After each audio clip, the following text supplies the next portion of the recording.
Oi, professor. Você está achando que eu tô de férias, né? Eu admito que parece mesmo. Afinal de contas, Rio de Janeiro, praia, sol, parece vida boa, né? Quando a gente pensa na cidade maravilhosa, nós já vamos associando os cartões postais que são conhecidos pelos 4 cantos do planeta. O Cristo Redentor, o Pão de Açúcar, as belezas naturais que são tantas. Mas eu não estou de férias, não. Eu vim aqui ao Rio de Janeiro para registrar um trabalho inovador que está sendo realizado pelos professores do Colégio Pedro II. Um trabalho de iniciação à pesquisa científica com estudantes do ensino médio. É isso aí. Então, nós vamos acompanhar de perto isso que eu tenho certeza vai servir de inspiração para você aí, na sua realidade. O Censo 2000 mostrou que cerca de 6 milhões de pessoas moram no município do Rio de Janeiro, num dos maiores centros urbanos e financeiros do país, com problemas e soluções característicos de uma grande metrópole brasileira. Dá para perceber as diversas vocações dessa cidade, que vão de porto a polo de desenvolvimento científico-cultural. Quando em 1º de janeiro de 1502 uma expedição portuguesa chegou aqui para explorar a costa brasileira, confundiram a Baía da Guanabara com a foz de um grande rio, nomeando-a de Rio de Janeiro.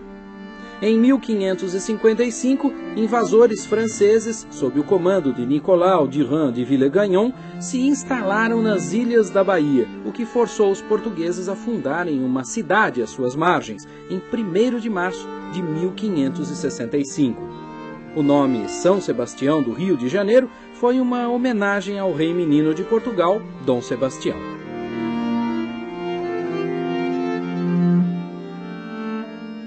Em 2 de dezembro de 1837, era fundado o Colégio Pedro II, um dos marcos mais importantes e permanentes na história da educação do Brasil. A história do Colégio Pedro II se confunde com a própria história da educação nacional e com a história do Brasil, porque é um colégio que foi fundado em 2 de dezembro de 1837, cujas origens são anteriores, porque elas remontam ao Colégio dos Órfãos de São Pedro e ao Seminário de São Joaquim, não é? Então, desde 2 de dezembro de 1837, o Colégio Pedro II marca sua posição como uma instituição ímpar na história do Brasil. Não só como ex-alunos que tiveram uma importância enorme, não é? Basta nós lembrarmos o caso, por exemplo, do Álvares de Azevedo, o Ramires Galvão, o Toné, 3 ex-alunos que chegaram à presidência da República, que foram o Rodrigues Alves, o Marechal Hermes e o Washington Luiz. Quer dizer, um colégio que fornece ao Brasil 3 presidentes da República, eu acho que é um colégio especial. E uma pleiade enorme de brasileiros, de professores que eram os grandes vultos da cultura brasileira. Joaquim Manuel de Macedo, Gonçalves Dias, em épocas mais modernas, o Hahnemann Guimarães, que foi ministro do Supremo Tribunal. Enfim, uma infinidade de nomes que se confundem com a história do Brasil. Como interno, meu país me dava casa, comida, roupa lavada, me dava toda a possibilidade de livros e material escolar, e me dava um ensino esplendoroso, porque os professores naquela época tinham que ser catedráticos. E a maioria dos professores que eu tive no Pedro II eram catedráticos do Pedro II e geralmente da Universidade do Brasil naquela época. Para você fazer uma comparação com o ensino de hoje, eu me aposentei como diretor da Escola de Belas Artes da Universidade Federal do Rio de Janeiro. E eu peguei alunos do 6º período, do 8º período dos cursos mais técnicos da escola e que não sabiam coisas que eu aprendi no 2º do ginásio. Praticamente tudo que eu sei, minha base, minha formação, não foi no ensino superior, foi no Colégio Pedro II, por incrível que pareça, que ensinava naquela época o que hoje está se aprendendo no curso superior. Mas quem acha que o Colégio Pedro II só tem histórias do passado, se enganou. Professores e estudantes estão construindo uma história de sucesso e tem pique de sobra para o futuro.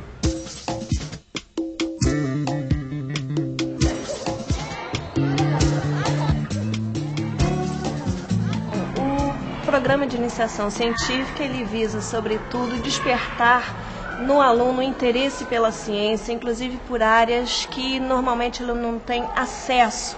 Quando se vai fazer o levantamento, o que você quer fazer de vestibular? Se falam as áreas mais comuns, medicina, direito, engenharia, odonto, mas muitas vezes foge ao conhecimento do aluno áreas fantásticas do conhecimento que ele pode ter tendências, então nós queremos apresentar essas áreas para ele.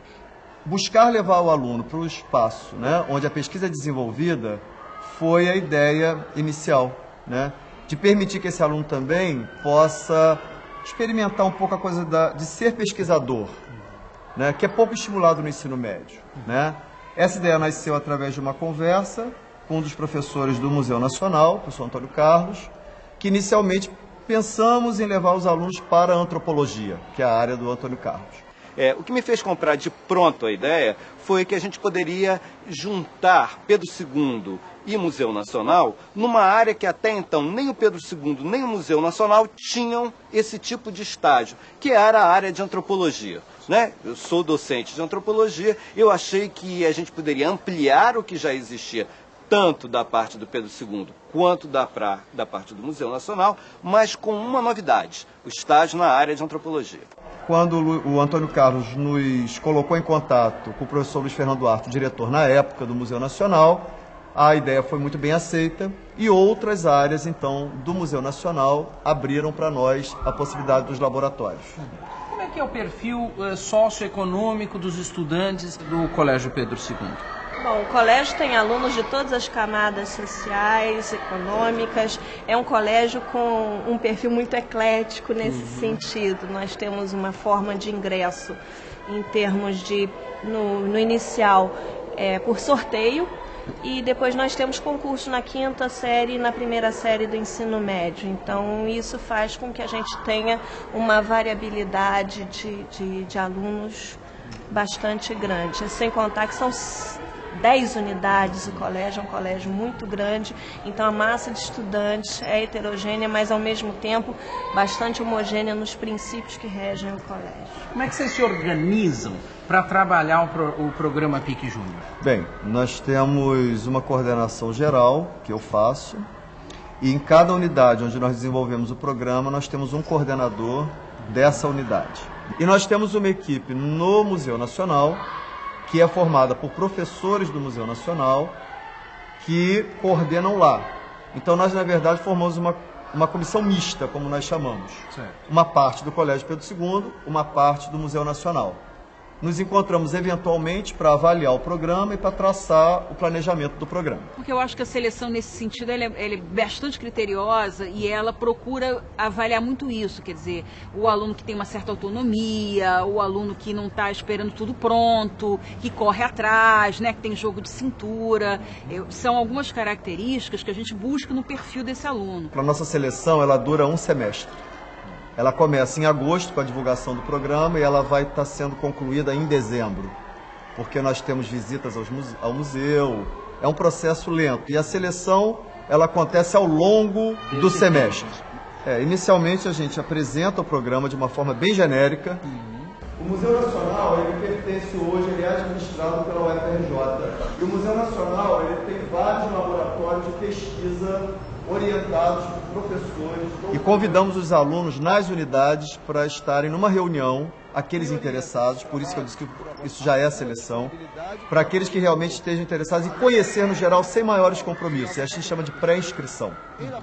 Depois disso, nós fazemos uma visita com esses alunos por área nos laboratórios. Esse ano nós vamos ter uma palestra no Museu Nacional para todos os alunos das 3 unidades. Nós reunimos aí em torno de 150 alunos, é o que nós temos reunido, né? E depois então eles vão visitar laboratórios, onde eles vão ter lá o orientador do laboratório recebendo os meninos, dizendo mais ou menos qual é o trabalho. Não dá para visitar todos os laboratórios, eles visitam alguns, né? E ali ele afirma ou não a sua intenção, né? Tanto pela área quanto pelo programa. Quantos estudantes desses 150 acabam entrando para o projeto? Isso depende da disponibilidade de vagas que o museu oferece. Nós temos, por exemplo, laboratórios que oferecem vagas num ano, mas não oferecem no ano seguinte. Inclusive porque alguns alunos, continuando o trabalho, no que a gente chama de programa avançado, eles ficam, então, desenvolvendo um trabalho mais elaborado e aí o orientador não tem disponibilidade para aceitar novos alunos. E, ao mesmo tempo, nós temos outros laboratórios oferecendo vagas e outros indisponibilizando vagas por problemas de viagem do orientador, Obras. de defesa de tese, obras. Então é bastante flutuante a disponibilidade de vagas. Mas tem girado em torno de 30 a 40 vagas por ano nos laboratórios. Agora, nós chegamos ano passado a 52 vagas no museu.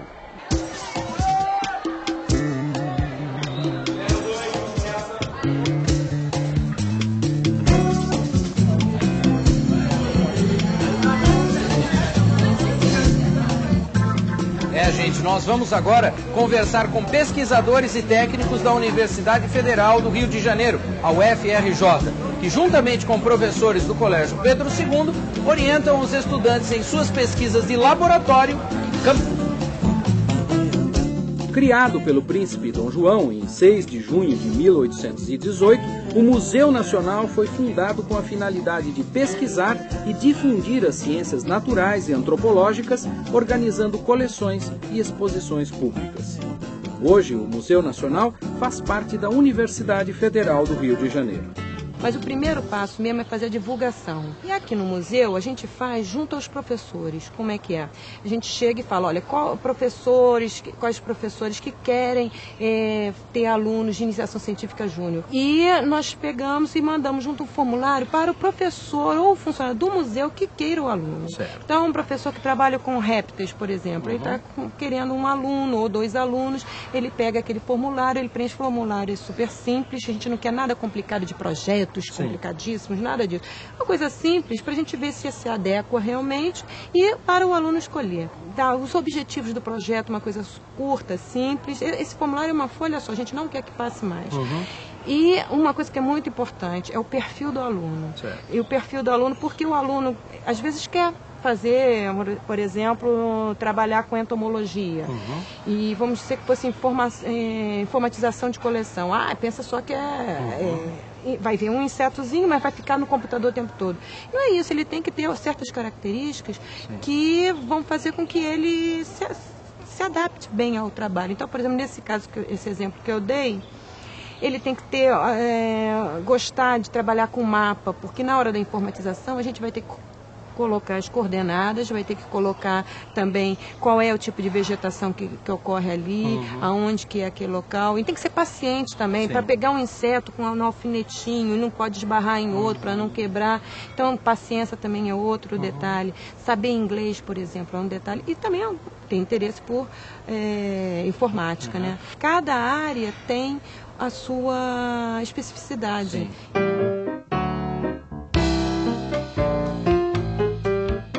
Que é a anatomia vegetal?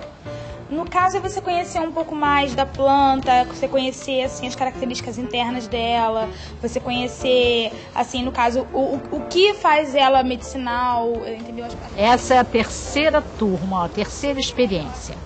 E por incrível que pareça, lá no meu laboratório, as 3 experiências têm sido coroadas de pleno êxito, têm sido magníficas. As outras, uma delas até levei a um congresso de botânica na Paraíba, em João Pessoa, foi há 2 anos atrás, e respondem magnificamente bem. Eu particularmente estudo Ficus arpazusa. Aqui, se você quiser ver, é a epiderme, uma parte da epiderme, que se você prestar atenção tem umas boquinhas, chamadas estômatos. E existe uma outra parte, que até para distinguir a parte superficial da parte inferior da epiderme. E também estou no mesmo processo que a Tayane, já fiz meu laminário e a gente vai partir agora para um projeto de tirar fotos, começar os relatórios. Esse aqui é o teu laminário? Esse é o meu laminário, eu fiz o meu próprio laminário. Esses alunos, eles têm muitas vezes participado de trabalhos não só deles que estão desenvolvendo no programa do PIC Júnior, mas acabam se envolvendo na elaboração das dissertações de mestrado que eu oriento, recentemente uma tese de doutorado. Enfim, o resultado para mim tem sido surpreendente e magnífico. Foi legal para mim porque eu tive contato com pessoas que estão fazendo, às vezes não nessa área do Ficus, Mas em outras áreas, pós-graduação, doutorado e mestrado, e às vezes eu aprendia coisas que iriam me influenciar no meu trabalho. E isso eu achei assim, super legal. No caso, o material que ela estava trabalhando é muito pequeno. Tá. Então ela fez um pequeno cortezinho na cenoura. Na base da cenoura. Na base da cenoura, colocou o material e fez cortes finíssimos. Não sei se dá pra você perceber aqui, ó. Como é que é preparar gente para fazer pesquisa, particularmente gente tão jovem? Mas gente tão jovem de boa qualidade, diga assim. Então essas pessoas que têm esse interesse, em pouco tempo elas absorvem o conhecimento. Eu sento com elas inicialmente e digo, as etapas de uma preparação são essas, é assim que se faz, por que se faz. Isso aqui, quando você trabalha com epiderme, você usa muito a safranina e tal. Mas quando você trabalha planta mesmo, você pode usar violeta cristal, safrablau, são corantes específicos para esse tipo de trabalho, que é assim, no caso, facilita a visão no microscópio. A gente percebe que os alunos têm muito carinho por você e você tem um carinho muito grande por eles. Como é que é isso para você? Recíproca. Eu acho que se eu dou alguma coisa e que eles estão gostando, com certeza eles também me devolvem de uma maneira carinhosa. Enfim, são muito respeitosos, alegres, brincamos em momentos de descontração. Então, acho que é essa a fórmula do bom relacionamento que nós temos tido.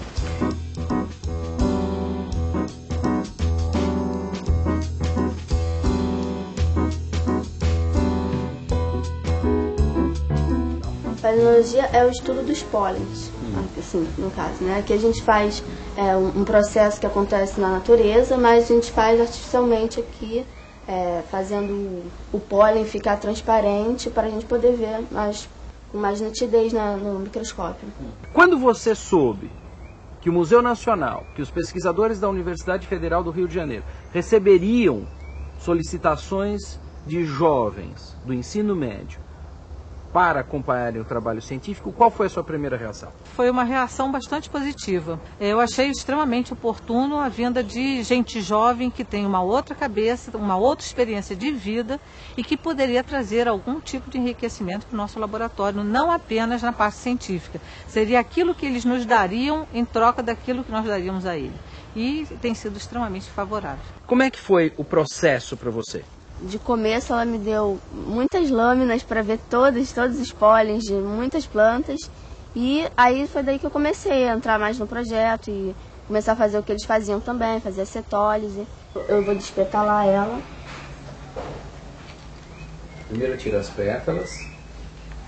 Esse é o tubo polínico, que traz o pólen daqui até o óvulo da flor. O pólen é o gameta masculino da flor. Então ele precisa chegar ao óvulo, que no caso é a parte feminina da flor, e fecundar, que aí vai estar um processo de como se fosse um bebê. Depois desse processo, o que você fez? Aí eu comecei a entrar no projeto, estudar a espécie de composto tipo Hypnopalpus, que ela é até parecida com o que eu gostei. Aqui a gente está vendo o pólen mais de perto, né? Só que ele continua com conteúdo. Então ele não fica transparente pra gente ver ele todo, a gente só vê a superfície dele. Aí agora eu tô fazendo pra gente entrar numa jornada em novembro. O que é uma jornada? A gente vai apresentar nosso trabalho que a gente fez durante todo o ano num trabalho. Ela estava falando da Jornada Fluminense, é uma jornada que a Sociedade Botânica do Brasil organiza anualmente, e nessa jornada ocorre a apresentação de trabalhos em forma de painel, e ela está pronta para apresentar esse trabalho. Você pretende continuar fazendo isso? Pretendo. Eu já convidei e ela aceitou prontamente, então o ano que vem nós a teremos no estágio avançado. Alguns ajudam, outros atrapalham. Essa ajuda. Quando vocês começaram a fazer isso, tudo foi flores, tudo deu certo, os professores pesquisadores já receberam os alunos de braços abertos, tudo fluiu magnificamente. É isso? Não fluiu magnificamente. Nós fomos recebidos com certeza de braços abertos. Você acha que isso é uma coisa muito comum entre os pesquisadores? Os pesquisadores estão ávidos por receber estudantes do ensino médio? Com certeza não. Principalmente o professor ou o pesquisador que não teve essa experiência com alunos de segundo grau ou de ensino médio. Normalmente o pesquisador se sente assim, entre aspas, pensa que está perdendo tempo em parar para orientar alunos tão jovens. E, no entanto, nós aprendemos muito com eles. Existia, assim, uma falta de experiência, né, de ambos os lados nesse processo. Então, por exemplo, os pesquisadores muitas vezes não sabem como trabalhar com alunos de ensino médio, que está bastante distante da realidade deles em termos de conteúdo, em termos de relacionamento. Nossos alunos de ensino médio precisam de uma certa tutela, apesar deles serem bastante independentes. E pelo nosso lado, nós tínhamos que ver quais eram as expectativas dos pesquisadores em relação ao perfil do aluno que estava sendo enviado, para a gente poder fazer uma seleção de modo a adequar bem a esse aluno para que corresse tudo de forma tranquila. Então, é esse tipo de ajuste que a gente ainda busca, justamente porque cada ano nós temos laboratórios novos, realidades novas sendo oferecidas. Então, a gente está permanentemente em ajuste.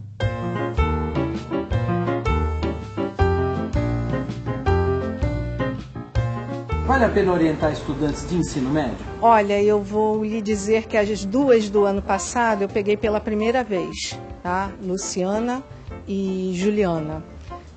Uma do segundo e a outra do terceiro ano. Excelentes, tá? A parte visual, que é separar esses ossos de reconhecimento, é explicar e pegam muito fácil isso, tá? Então, a Janda está começando agora, ela só foi para o campo, foi muito bem no campo, é um trabalho muito duro.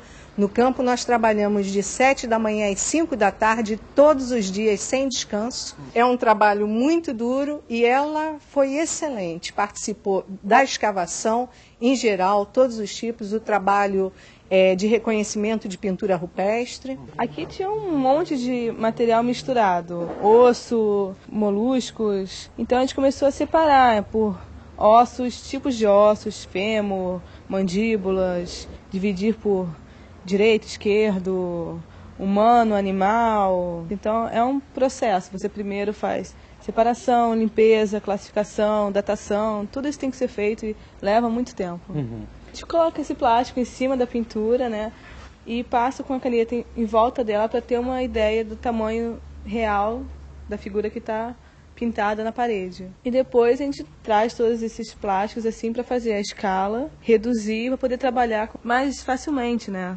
Ela quer abraçar o mundo com as pernas, com o braço, com tudo, né.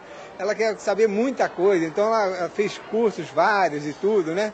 E sempre querendo saber alguma coisa a respeito da vida profissional, né? E esse estágio realmente veio assim na hora certa, né?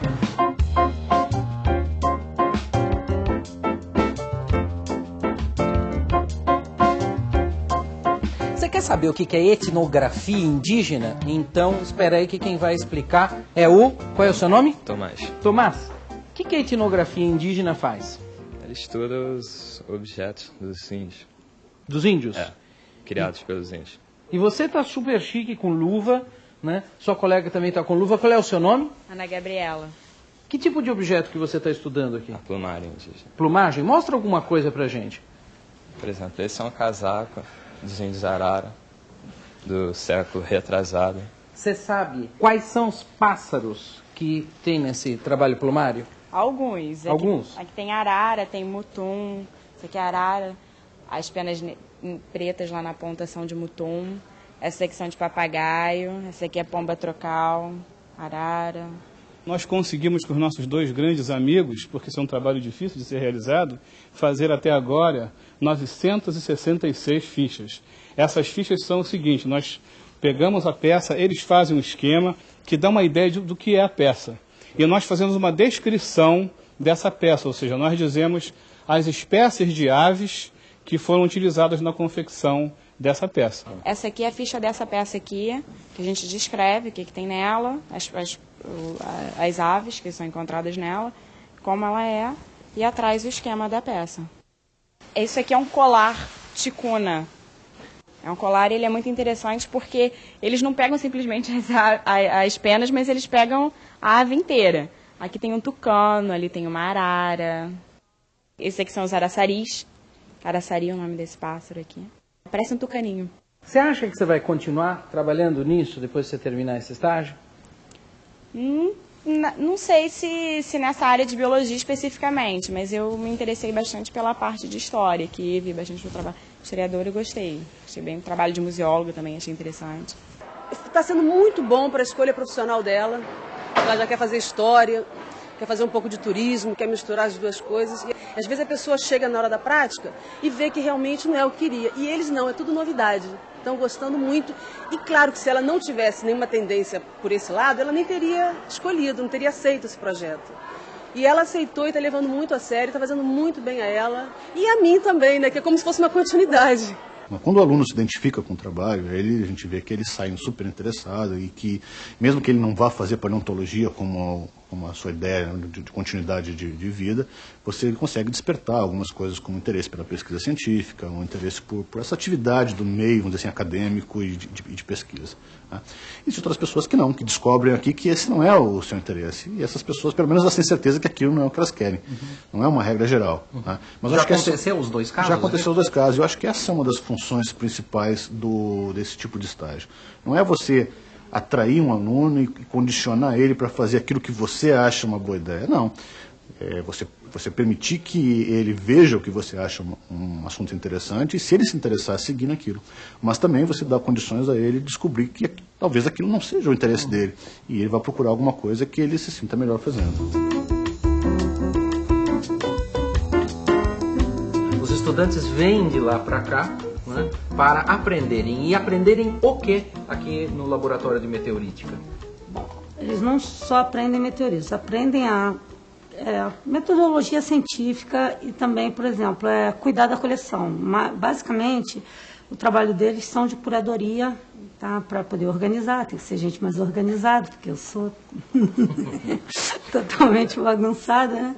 Você fez um estudo, fez um trabalho até sobre meteoritos? Isso, eu fiz junto com uma amiga minha que me ajudou a fazer o trabalho. Nós fizemos um levantamento estatístico tanto dos meteoritos em relação ao horário e ao mês que eles caíram. E como que vocês fizeram esse levantamento? Está aqui os resultados, inclusive. Isso, são os resultados, as conclusões que nós podemos chegar aqui. Esse daqui nós juntamos as estatísticas do Mason, que ele fez a estatística de 1800 a 1961, e nós completamos o trabalho dele com o nosso trabalho.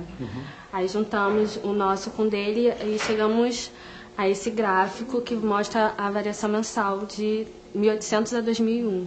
Antes de entrar aqui, você achava que cientista era meio maluco, ficava dentro do laboratório, fazendo só coisas que ninguém entende? Eu acho que é meio maluco para poder ficar dentro de um laboratório, mas eu me encaixo nesse perfil. Você se encaixa? Você acha que você é meio louquinha e dá para trabalhar desse jeito? Dá. Você vai continuar fazendo o estágio? Pretendo. Pretende? Pretendo, sim. E depois disso você quer fazer astronomia na Universidade Federal? O que você pretende fazer? Bom, eu pretendo fazer química, que também mexe um pouco com meteoritos. Mas eu estou meio mudando de área, mas química é o que eu pretendo.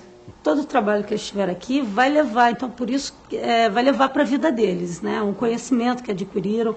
Então está trabalhando dentro de um laboratório e coletando dados. Então por isso que eu boto mais para coletar dados, porque vai servir para qualquer outra coisa sem ser meteoritos. Então ele pode coletar de qualquer informação que venha a ter depois que vai seguir, vai utilizar mais ou menos a metodologia, mais ou menos a mesma, né?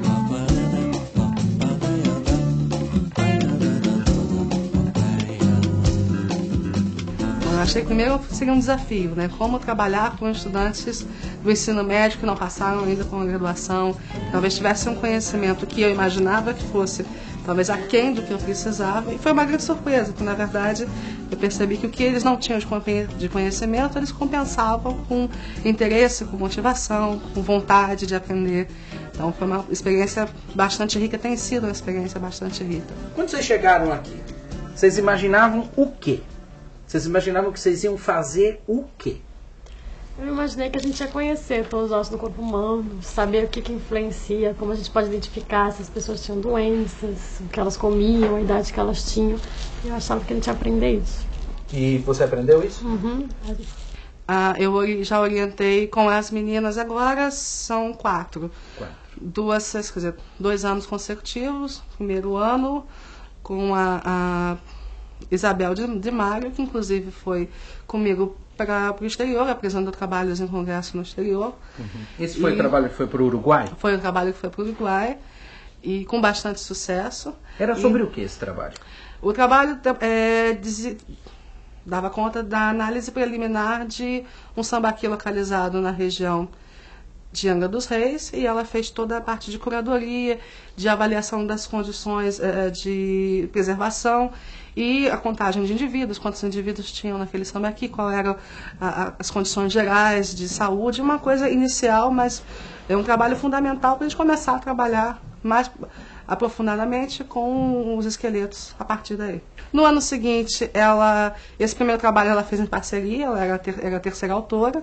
No ano seguinte, no Congresso de Arqueologia, ela já trabalhando com patologias dentárias, ela foi a primeira autora do trabalho, apresentou o trabalho oralmente sozinha, e agora esse artigo vai sair nos anais do Congresso da Sociedade de Arqueologia Brasileira também. E é o que eu pretendo fazer com as meninas também aqui. E eu acho que é isso que constrói essa relação tão boa, né, de afetividade, de respeito basicamente, né, um pelo outro. No museu não é diferente, né? A gente foi chegando devagarinho, foi se conhecendo, e a gente tem visto o esforço de cada um para o conhecimento, a construção desse conhecimento, para o crescimento desses meninos, dessa juventude, né? A gente tira dúvidas, né? Por exemplo, alguns ossinhos aqui que são difíceis de reconhecer, ela está sempre aqui perto da gente para ajudar. E ela é exigente? Bastante. Porque a exigência faz parte do trabalho, né? Se a gente vai fazer algo, a gente tem que dedicar e fazer um trabalho bom. Vocês vão publicar um trabalho agora em parceria com a professora Cláudia, né? E o que vocês estão achando disso? É uma experiência muito legal, até porque nós não temos ainda essa experiência prática, e vai ser um trabalho interessante, porque nós vamos até nos basear na tese de mestrado da Cláudia Rodrigues. Sobre desgaste dentário. A partir do trabalho aqui, a gente tem contato com todas as etapas da pesquisa científica, desde as partes, às vezes, mais monótonas, até aquilo que é interessante. Quer dizer, você perguntar, você questionar sobre o mundo que te cerca, ou sobre o passado da nossa sociedade, o passado de outros grupos. Então, isso enriquece a pessoa, e faz a pessoa se tornar uma pessoa questionadora também. Hoje, os estudantes, os estagiários, todos os níveis de pessoas que trabalham em laboratórios do museu, eles não são apenas aprendizes, eles participam como membros da equipe. Então, eles produzem também. Também é benefício para uma instituição como o museu ter pessoas, ter estudantes em graduação, pós-graduação, e também alunos de treinamento, porque o trabalho deles é utilizado nas pesquisas do museu. Então não é apenas um serviço prestado pelo museu a uma comunidade, mas é uma troca, é uma interação de diferentes partes da sociedade buscando um desenvolvimento cada vez maior da pesquisa científica. A gente conseguiu, com isso, integrar alguns alunos do ensino médio, e a gente nota que muitos deles participam de igual para igual como qualquer outro membro do laboratório. Eu não sei se outras instituições com outras características, qual seria o resultado. Imagino que sempre se pode achar uma saída positiva para esse tipo de integração. No caso do museu, ela funcionou muito bem, tanto que esse programa já tem algum tempo, e a gente não tem nenhuma crítica, nenhum senão que a gente possa dizer. Ele só vem melhorando ao longo do tempo, porque todas as coisas melhoram ao longo do tempo. Esses trabalhos são desenvolvidos em ciências naturais, suas tecnologias, e também em ciências humanas e suas tecnologias. Nós temos também a área do estágio profissional, onde os meninos trabalham na biblioteca, na informática, no setor de assistência ao ensino, onde eles trabalham como guias do Museu Nacional. Eles aprendem a fazer o trabalho de guia. Nós temos também a arquivologia, o projeto Memória, que está desenvolvendo um trabalho em relação ao paço, em termos arquitetônicos, fotografia, química dos materiais utilizados originalmente na construção do paço. Quer dizer, nós temos a museologia, então nós temos o desenvolvimento de várias áreas aí. É justamente quando a gente senta junto e descobre as coisas junto. Né? A gente tem uns textos que a gente teve que decifrar, foram manuscritos. Muito legal. E tinham palavras assim, meu Deus, o que ele escreveu aqui? Não adianta lupa, não adianta nada. Não, a gente olha, vai ter que. não. Aí vê depois se tem uma outra letra parecida para parecer, não, então isso aqui é um L. Então aquilo ali é um L, aí descobre tudo. Aí assim. descobre, às vezes aquela palavra é fundamental no documento, né? Quando a gente pensou em quais são as nossas áreas de atuação, seria a arquitetura e a história, né? E então como é que a gente pode vincular um grupo de adolescentes, né, com o trabalho da gente, né? Como passar isso para eles? E aí foi quando a gente pensou em trabalhar com eles em cima dos conceitos, né, que estão relacionados tanto com a arquitetura quanto com a história. Quer dizer, a gente não traçou como objetivo ensinar os estagiários a fazer arquitetura, né, e nem a fazer história. O nosso objetivo era dar um primeiro contato para eles, para poder, como é que eu posso dizer, poder dar um gostinho para eles quererem aprender mais. Quando a gente está pegando os documentos que eu tenho que procurar alguma coisa, alguma pista de como isso aqui era antigamente. Aí quando eu acho, aí eu fico tão feliz assim. Aí eu começo a ver, tinha um parapeito, tinha uma escada redonda, tinha assim, aí eu fico toda feliz assim. E quando não acha? Aí o trabalho não rende, assim, aí eu vou passando, vou continuando lendo, assim. Mas aí descobre outras coisas, assim. Aí descobre que o pessoal também vivia naquela época, porque a gente tem a impressão de que é tudo muito certinho, assim. Eles se mostram interessados, mesmo porque é uma escolha deles. Eles estiveram aqui, conheceram todos os setores do museu e eles escolheram as áreas que eles gostariam de atuar. Descobri que o pessoal que viveu antigamente não era um bando de bonequinho. Igual perfeito, assim, aquelas pessoas que aparecem, tipo, na TV, tudo perfeito, as pessoas aceitam tudo, assim. Era tudo igual hoje, assim. As pessoas pensavam no mesmo, todo mundo, cada um tinha uma cabeça, assim, era legal. Você vê que quanto mais pesquisa, quanto mais história, mais senso crítico se tem, né? Quanto mais cultura, mais senso crítico se tem, né?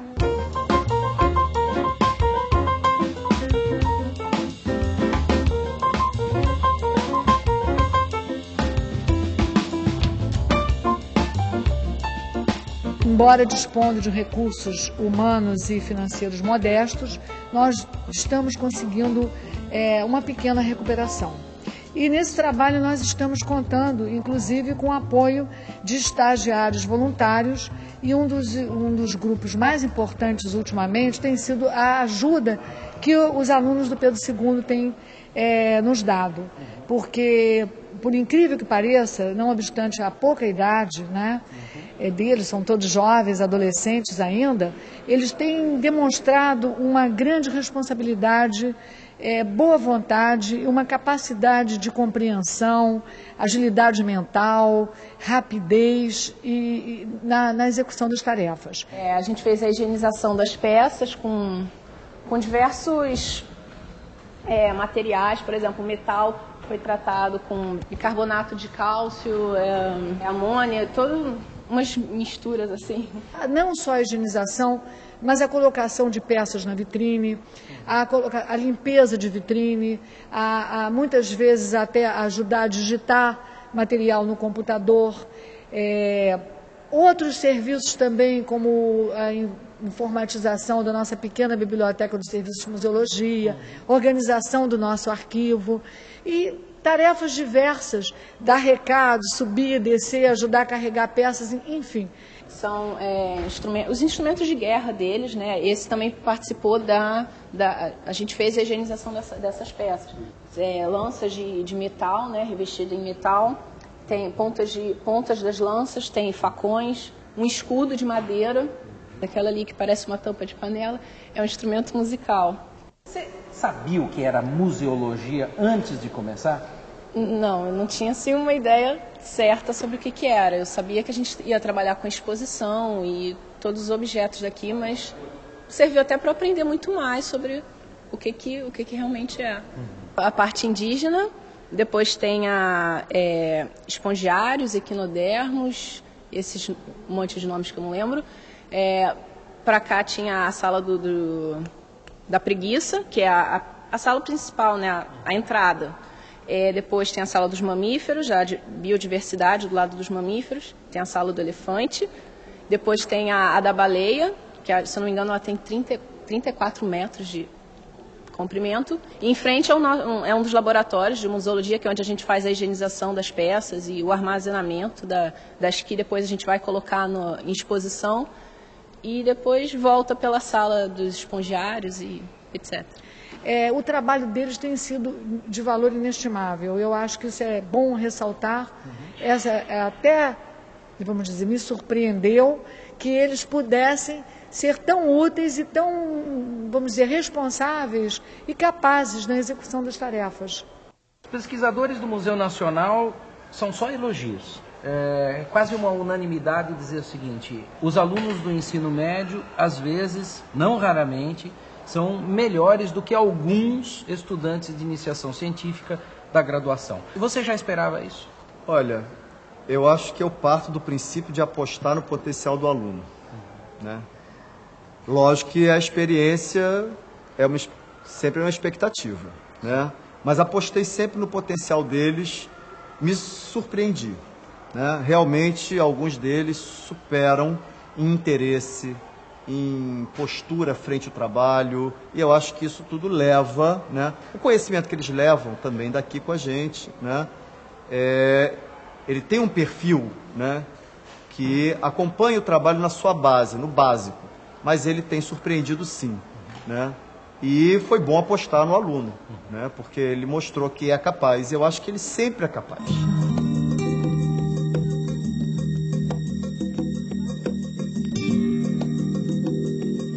Bom, a gente guia as turmas, né? Os colégios marcam as visitas aqui no museu, chegam aqui e a gente está aqui para guiar pelo museu. O SAI é a Seção de Extensão e Ensino.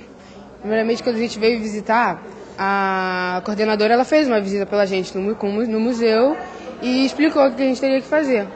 E isso despertou interesse, por mais que a gente tenha visitado outros laboratórios. E depois a gente escolhe o que a gente quer fazer. E quando a gente vai ver se a gente conseguiu o estágio ou não, a gente vê o nosso nome e ele tá no SAI. A gente fica uma semana para ver se a gente gostou e se a gente gostou, a gente continua. Essa sala aqui é a sala dos meteoros. Alguém aqui tem noção do que seja um meteoro? Não. Olha só. O meteoro é um fragmento de um asteroide. Eu não estava muito animada antes de entrar aqui. Aí falaram, você foi escolhida. O professor, ele explicou tudo, ele disse que vocês foram escolhidas dentro de muitos. Então isso, sabe, aguça o seu ego. Então você fica se sentindo importante. E eles dão uma assistência toda acompanhada, certinho. Você é sempre acompanhado. Então, a gente se sente muito bem. Porque, na verdade, houve uma seleção, né? A gente fez redações e tal, aí a redação teve que ter sido selecionada entre outras, depois a gente ainda passou por uma entrevista e tal, sabe? Então é muito legal estar aqui. É como ela falou, dá uma sensação boa, sabe? Essa primeira sala aqui, a gente vai começar com essa preguiça gigante, que é muito famosa, e muita gente que vem aqui pergunta, é um dinossauro e tal, até porque... Vocês estão vendo isso aqui com parede de ferro? Exatamente, vocês estão classificados com tanto de ferro ao nível que tem. O aerolito é o tipo mais raro de meteorito que você pode encontrar, porque só tem 5%. Tem que estudar, além das 4 horas que você faz do estágio semanal aqui? Algumas coisas a gente leva para ler, sabe, uma curiosidade a mais sobre algumas salas, mas só para complementar, mas não é nada assim maçante que você tenha realmente que deixar de fazer alguma outra coisa para ler, nada não. Tem gente que volta depois com pai, com mãe, essas coisas? Tenho. Agora há pouco teve um colégio que, o nosso dia aqui é quinta e sexta. E teve um colégio que mandou um fax pedindo pra gente vir um dia fora, que eles tinham adorado a visita, pra gente repetir isso. A gente tem até um fax, a gente moldurou. Nós conversamos com 2 meninas, elas são super à vontade, conversam, olham pra câmera, falam com as pessoas. Olha, eu acho muito interessante que às vezes você olha um jovem E quando a gente olha para alguém, a gente já está julgando aquela pessoa, aquele cabelinho vermelho, né? E a gente se surpreende com a capacidade dos jovens, né? Você olha e não tem, às vezes, noção do que aquele jovem é capaz. A gente vê um trabalho sério, comprometido, sabe? É, assim, estimulante mesmo. Sempre que eles se referem aos alunos, né, como alunos brilhantes, que eles têm prazer em trabalhar com eles, que eles são gratos a esses meninos pelo trabalho que eles vão, pela maneira como eles se colocam, isso é gratificante, né? Gratificante é quando você vê os laboratórios oferecendo as vagas no ano seguinte, querendo receber mais estagiários, né? E é gratificante também quando você vê que a relação entre o orientador e o estagiário é uma relação de proximidade, de afetividade, né? De gostar de estar junto, de o orientador estar puxando pelo estagiário, né? De o estagiário estar querendo acompanhar. Porque eu acho que a educação e a ciência têm um caminho muito estreito de ligação, né? E eu acho que são dois fatores fundamentais para o país, né? Para o crescimento do país mesmo. Eu acho que a divulgação da ciência, nesse momento, se faz muito importante. E com esse tipo de projeto, é que a gente pode levar, né, ao aluno esse tipo de conhecimento. Não dá muito trabalho?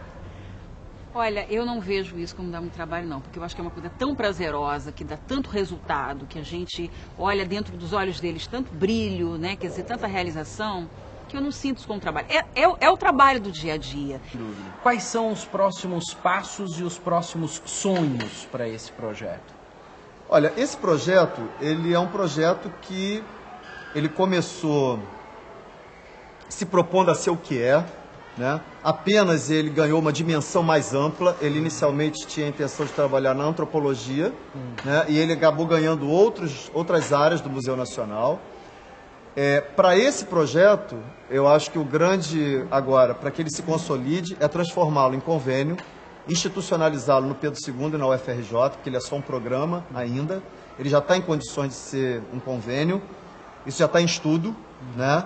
E que ele permaneça. Agora, gostaria de ver outras escolas, e mesmo essa, realizando convênios com outras instituições. Nós temos a Fiocruz, que está dando certo, temos o Programa de Iniciação Científica, que está dando certo, mas ainda temos essa demanda. Gostaria de ver isso crescer dentro da escola, de surgir dentro da escola.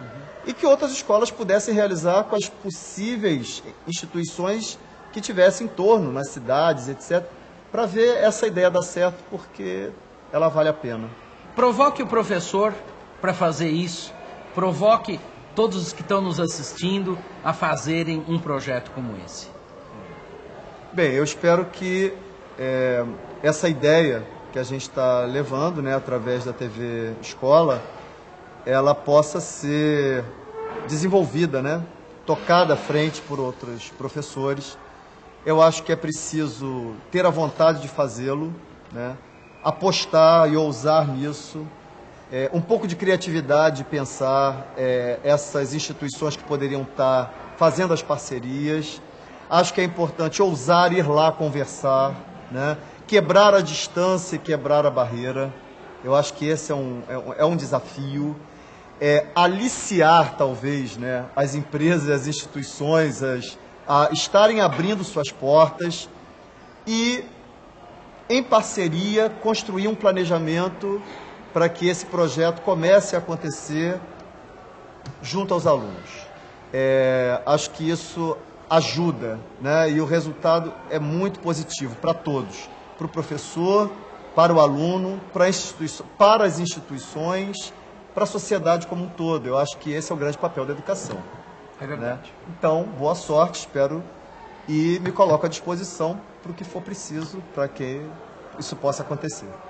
Bom, esse é o Paulo, é mais um professor que, como tantos outros, está fazendo a escola. Obrigado, Paulo. Obrigado, João.